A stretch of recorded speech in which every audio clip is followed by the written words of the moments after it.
to 30 to $30 trillion a $30 trillion economy. $4 trillion economy by 2047. क्या भारत 2047 तक $30 trillion की economy और दुनिया की नंबर 1 इकोनॉमी बन सकता है? अच्छा सोचिए, आज भारत की इकोनॉमी करीब $4 ट्रिलियन के आसपास है और लक्ष्य है कि 2047 तक $30 ट्रिलियन यानी अगले 21 साल में इकोनॉमी को लगभग 7.5 गुना करना होगा। सवाल यह है कि क्या भारत सच में इतना बड़ा आर्थिक छलांग लगा सकता है, और अगर लगा सकता है तो क्या $30 ट्रिलियन की इकोनॉमी भारत को दुनिया की नंबर 1 इकोनॉमी बना देगी?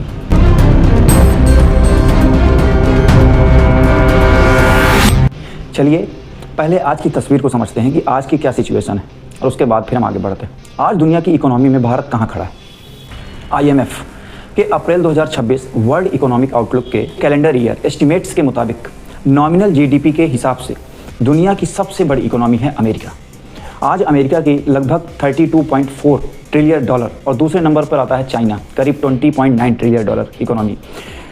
फिर जर्मनी करीब $5.45 ट्रिलियन की इकोनॉमी और जापान $4.38 ट्रिलियन की इकोनॉमी। उसके बाद UK करीब $4.26 ट्रिलियन की इकोनॉमी और फिर आता है भारत का नंबर छठे नंबर पर 4.15 ट्रिलियन के साथ छठे नंबर पे।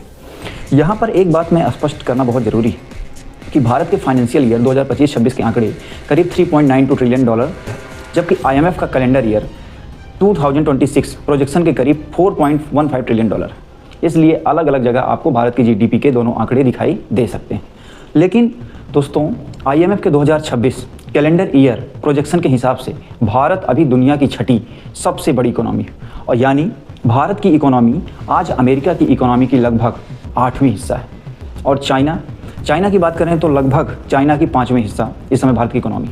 ये लगभग एक चीज़ भारत के पक्ष में है, ग्रोथ।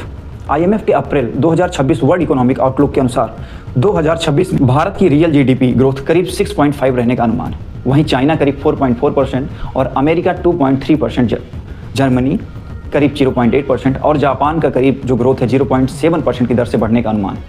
मतलब कि भारत अभी छोटा है लेकिन इकोनॉमिक में तेज़ी से बढ़ने वालों में सबसे आगे है। लेकिन अब असली गणित समझिए, 30 ट्रिलियन तक पहुंचने के लिए कितनी ग्रोथ चाहिए? अगर भारत की इकोनॉमी को 2026 के लगभग $4.15 ट्रिलियन से 2047 तक $30 ट्रिलियन बनाना है तो 21 साल में इसे लगभग 9.9% सालाना कंपाउंड ग्रोथ की ज़रूरत होगी, यानी लगभग 10% नॉमिनल डॉलर ग्रोथ के हर साल। सुनने में 10% बहुत ज़्यादा नहीं लगता है, लेकिन ध्यान रखिए यह सिर्फ GDP ग्रोथ नहीं है, क्योंकि हमारा लक्ष्य US डॉलर में, इसलिए इसमें भारत की वास्तविक इकोनॉमी ग्रोथ के साथ इन्फ्लेशन और रुपए की डॉलर के मुकाबले स्थिति का भी असर हमें देखने को मिलेगा या पड़ेगा। इसलिए सिर्फ 6-7% रियल ग्रोथ होने से $30 ट्रिलियन का लक्ष्य अपने आप हासिल नहीं होगा। भारत को लंबे समय तक मजबूत रियल ग्रोथ के साथ पर्याप्त नॉमिनल डॉलर ग्रोथ भी बनाए रखनी होगी दोस्तों, और यही सबसे बड़ी चुनौती है। तो भारत को क्या करना होगा? सबसे पहली बात नंबर 1 पे है कि सिर्फ GDP नहीं, हमें प्रोडक्टिविटी बढ़ानी होगी। अच्छा मान लीजिए कि एक किसान एक दिन में 100 रुपये उत्पादन करता है, दूसरा किसान नई मशीन, बेहतर चीज़ और बेहतर सिंचाई की वजह से 300 रुपये का उत्पादन करता है। दोनों काम कर रहे हैं लेकिन दूसरे किसान की प्रोडक्टिविटी ज़्यादा है। देश में भी ऐसा होता है दोस्तों। भारत को सिर्फ ज़्यादा लोगों को काम पर लगाने से नहीं, बल्कि हर व्यक्ति से ज़्यादा इकोनॉमिक वैल्यू पैदा करवानी होगी। इसके लिए चाहिए टेक्नोलॉजी, बेहतर इंफ्रास्ट्रक्चर, स्किल्ड वर्कर और मॉडर्न फैक्ट्रीज और एफिशिएंट बिजनेसमैन। वर्ल्ड बैंक भी इंडिया को हाई इनकम इकोनॉमी बनाने के लिए प्रोडक्टिविटी बढ़ाने और एग्रीकल्चर से ज़्यादा प्रोडक्टिविटी, मैन्युफैक्चरिंग और सर्विस की ओर स्ट्रक्चरल ट्रांसफॉर्मेशन पर जोर देता है। यानी भारत को सिर्फ ज़्यादा काम नहीं करना है, बेहतर और ज़्यादा प्रोडक्टिव काम करना है। दूसरा पॉइंट दोस्तों, मैन्युफैक्चरिंग को बहुत बड़ा बनाना होगा।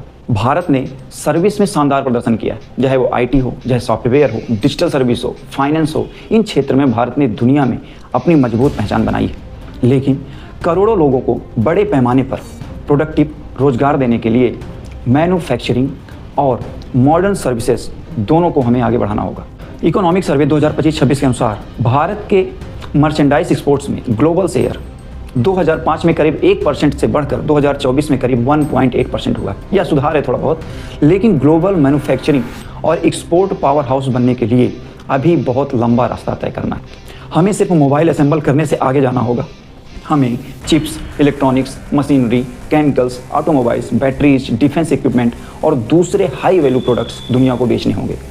यानी मेड इन इंडिया सिर्फ एक स्लोगन नहीं होना चाहिए, बल्कि ग्लोबल सप्लाई चेन्स की पहचान बनना चाहिए। यदि हम तीसरा पॉइंट देखें कि हम 30 ट्रिलियन इकोनॉमी बनाने के लिए क्या कर सकते हैं, यहाँ पे क्या होता है, सबसे बड़ा मुद्दा आता है जॉब्स का। भारत के पास दुनिया की सबसे बड़ी आबादियों में से युवा आबादी है। यह भारत की सबसे बड़ी ताकत बन सकती है, लेकिन यही ताकत कमजोरी भी बन सकती है अगर युवाओं को प्रोडक्टिव जॉब्स नहीं मिलती। भारत को डेमोग्राफिक डिविडेंड का फ़ायदा तभी मिलेगा जब उसके युवाओं के पास स्किल्स, जॉब्स और प्रोडक्टिव अपॉर्चुनिटीज़ होंगी। और अब एक नई चुनौती भी सामने है, AI मतलब आर्टिफिशियल इंटेलिजेंस। अगर भारत सिर्फ रूटीन IT और आउटसोर्सिंग जॉब्स पर निर्भर रहा तो आर्टिफिशियल इंटेलिजेंस आने वाले वर्षों में कई रूटीन टास्क को बदल सकता है।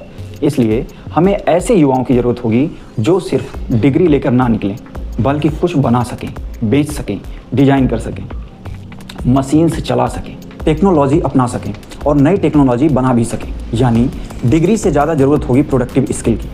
चौथा पॉइंट क्या है दोस्तों, 30 ट्रिलियन इकोनॉमी हासिल करने के लिए हमें शुरुआत कहाँ से करनी होगी?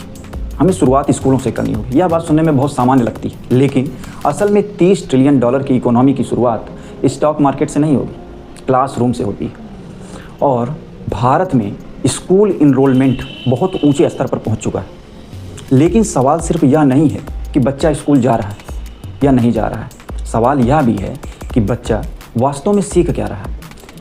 ASER 2024 के अनुसार ग्रामीण भारत में क्लास 5 के सरकारी स्कूल के करीब 44.8% बच्चे क्लास 2 लेवल का टेक्स्ट नहीं पढ़ पा रहे थे और क्लास 5 के सरकारी स्कूलों में करीब 26.5% बच्चे 3 डिजिट को 1 डिजिट से डिवाइड कर नहीं पा रहे थे। यानी समस्या सिर्फ स्कूल तक पहुंचने की नहीं है, समस्या है लर्निंग आउटकम की। और यहाँ भारत के पास एक अच्छी खबर यह भी है कि भारत ने निपुण भारत जैसे प्रोग्राम्स के जरिए फाउंडेशनल लिटरेसी और न्यूमरेसी पर फोकस बढ़ाया है और कुछ राज्यों में इसके परिणाम भी देखने को हमें मिल रहे हैं। वर्ल्ड बैंक ने उत्तर प्रदेश का उदाहरण दिया है। 2022 में ग्रेड 3 के सिर्फ करीब 24% बच्चे ग्रेड 2 लेवल का टेक्स्ट पढ़ पा रहे थे। 2024 में यह संख्या बढ़कर करीब 34% हो गई। यानी सिर्फ 2 साल में करीब 10 परसेंटेज पॉइंट्स का सुधार हुआ है। अच्छा दोस्तों, वर्ल्ड बैंक ने इसे लार्ज स्केल लर्निंग इंप्रूवमेंट का उदाहरण बताया है। मतलब अच्छा खासा सुधार हो रहा है। इसका मतलब यह है कि अगर सिस्टम सही तरीके से काम करे तो बदलाव संभव है। साउथ कोरिया ने इससे भी बड़ी कहानी लिखी। 1950 के दशक में साउथ कोरिया एक गरीब और युद्ध से तबाह देश था, लेकिन उसने एक चीज़ पर बहुत ज़्यादा जोर दिया, एजुकेशन, स्किल्स और मैन्युफैक्चरिंग, एक्सपोर्ट्स पे। पहले बेसिक एजुकेशन, फिर स्किल्ड वर्कर्स, फिर टेक्सटाइल्स और लाइट मैन्युफैक्चरिंग, फिर स्टील्स, केमिकल्स और शिप बिल्डिंग्स और बाद में इलेक्ट्रॉनिक्स और high tech industries. World bank के अनुसार साउथ कोरिया के ट्रांसफॉर्मेशन में एजुकेशन, इंफ्रास्ट्रक्चर, टेक्नोलॉजी और एक्सपोर्ट्स ओरिएंटेड इंडस्ट्रियलाइजेशन की महत्वपूर्ण भूमिका रही है। यानी कोरिया ने सिर्फ यह नहीं कहा कि हमारे बच्चे पढ़ें, उसने यह भी सुनिश्चित किया कि पढ़ने के बाद उन बच्चों के लिए प्रोडक्टिव इकोनॉमी में काम हो। यही भारत के लिए सबसे बड़ा लेसन है। एजुकेशन अकेले सिर्फ नहीं है, एजुकेशन के बाद स्किल्स से जॉब से मैन्युफैक्चरिंग से एक्सपोर्ट की पूरी चेन बनानी होगी।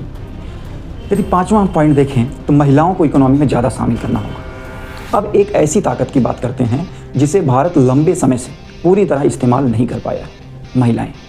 वर्ल्ड बैंक के अनुसार भारत में female labour force participation rate 2018 में करीब 22.9% से बढ़कर 2025 में करीब 35.3% हो गया। यह बड़ी इंप्रूवमेंट है वैसे, लेकिन अभी भी बहुत पोटेंशियल बाकी है। वर्ल्ड बैंक के अनुसार अगर फीमेल लेबर फोर्स पार्टिसिपेशन को करीब 50% तक ले जाया गया तो भारत की एनुअल GDP ग्रोथ में लगभग 1% पॉइंट तक अतिरिक्त फायदा हो सकता है। दोस्तों, इसका मतलब क्या हुआ? इसका मतलब सिर्फ महिलाओं को नौकरी देना नहीं है। इसके लिए हमें यह चाहिए सुरक्षित ट्रांसपोर्ट, बेहतर चाइल्ड केयर, स्किल्स, काम के अवसर और ऐसे शहर और ऐसे वर्क प्लेसेस जहाँ महिलाएं सुरक्षित और नियमित रूप से काम कर सकें। भारत के लिए महिलाओं की बढ़ती वर्क फोर्स सिर्फ जेंडर इक्वलिटी का सवाल नहीं है, यह इकोनॉमिक ग्रोथ का सवाल भी है। और हम छठा पॉइंट देखना चाहें 30 ट्रिलियन इकोनॉमी बनाने के लिए तो शहरों को बदलना होगा। भारत के 2047 ट्रांसफॉर्मेशन में अर्बनाइजेशन की भूमिका भी बेहद महत्वपूर्ण होगी। ऐसा क्यों होगा? क्योंकि प्रोडक्टिव सिटीज़ में लोग, कंपनियां, यूनिवर्सिटीज़, मार्केट और इंफ्रास्ट्रक्चर एक दूसरे के करीब आते हैं। और इससे होता क्या है? इससे प्रोडक्टिविटी और इनोवेशन बढ़ सकती है। लेकिन दोस्तों, भारत को ऐसे शहर नहीं चाहिए जहां सिर्फ भीड़ बढ़ती जाए। हमें प्लान्ड सिटीज़ चाहिए, पब्लिक ट्रांसपोर्ट चाहिए, affordable housing, clean water, reliable electricity और एफिशिएंट अर्बन गवर्नेंस। यानी गाँव से शहरों की ओर आने वाला व्यक्ति सिर्फ शहर में रहने ना आए, वह बेहतर ज़िंदगी और बेहतर प्रोडक्टिविटी दोनों हासिल कर सके। तो क्या 30 ट्रिलियन डॉलर इकोनॉमी संभव है? तो यदि एक सिंपल सी भाषा में कहा जाए, हाँ, लेकिन आसान नहीं। IMF के अनुसार कैलेंडर ईयर 2026 में भारत की रियल GDP ग्रोथ करीब 6.5 रहने का अनुमान। वहीं वर्ल्ड बैंक के अप्रैल 2026 इंडिया डेवलपमेंट अपडेट के अनुसार फाइनेंशियल ईयर 2025-26 में ग्रोथ करीब 7.6 रही और फाइनेंशियल ईयर 26-27 में करीब 6.6 रहने का अनुमान है।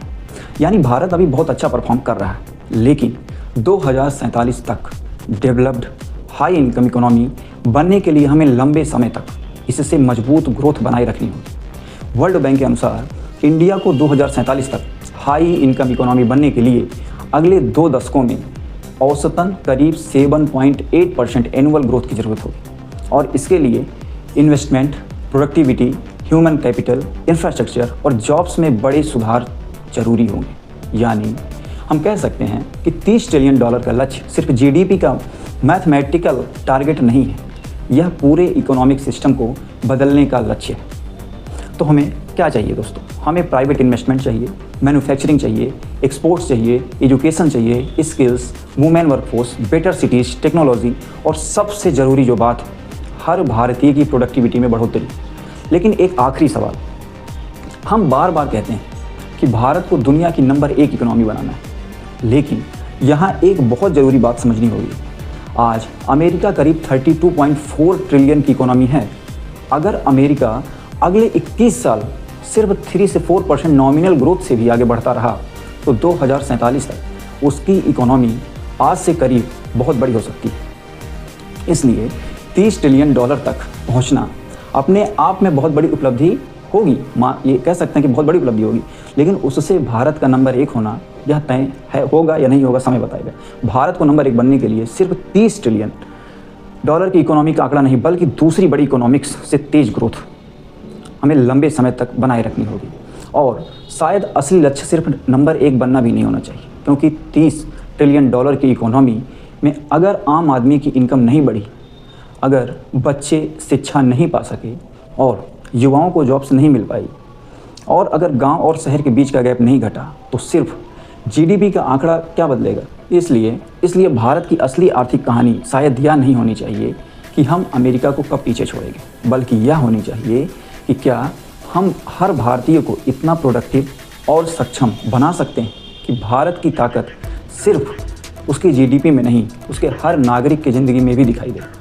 क्योंकि 30 ट्रिलियन डॉलर की इकोनॉमी का रास्ता सिर्फ दिल्ली के किसी मंत्रालय से नहीं निकलता, वह शुरू होता है एक छोटे से स्कूल के क्लासरूम से, एक स्किल्ड वर्कर से, एक फैक्ट्री से, एक महिला से, एक महिला एंटरप्रेन्योर से, एक किसान की बड़ी प्रोडक्टिविटी से और एक ऐसी इंडियन कंपनी से जो दुनिया में अपना सामान बेचती है। अगर भारत इन करोड़ों छोटी छोटी ताकतों को एक साथ जोड़ पाया तो 2047 का भारत सिर्फ बड़ी इकोनॉमी नहीं होगा, वह दुनिया की सबसे बड़ी इकोनॉमिक स्टोरीज में से एक होगा। और शायद तब सवाल सिर्फ यह नहीं होगा कि भारत दुनिया में नंबर 1 इकोनॉमी बना या नहीं बना, सवाल यह भी होगा क्या भारत ने अपनी सबसे बड़ी ताकत, अपने लोगों की पूरी क्षमता को इकोनॉमी की ताकत में बदल दिया है या नहीं बदल दिया है। आप लोगों को क्या लगता है 2047 तक इंडिया 30 ट्रिलियन डॉलर की इकोनॉमी बन पाएगा या नहीं बन पाएगा? आप लोगों को क्या सुझाव है? आप लोग कमेंट में जरूर लिखिए। बहुत बहुत धन्यवाद।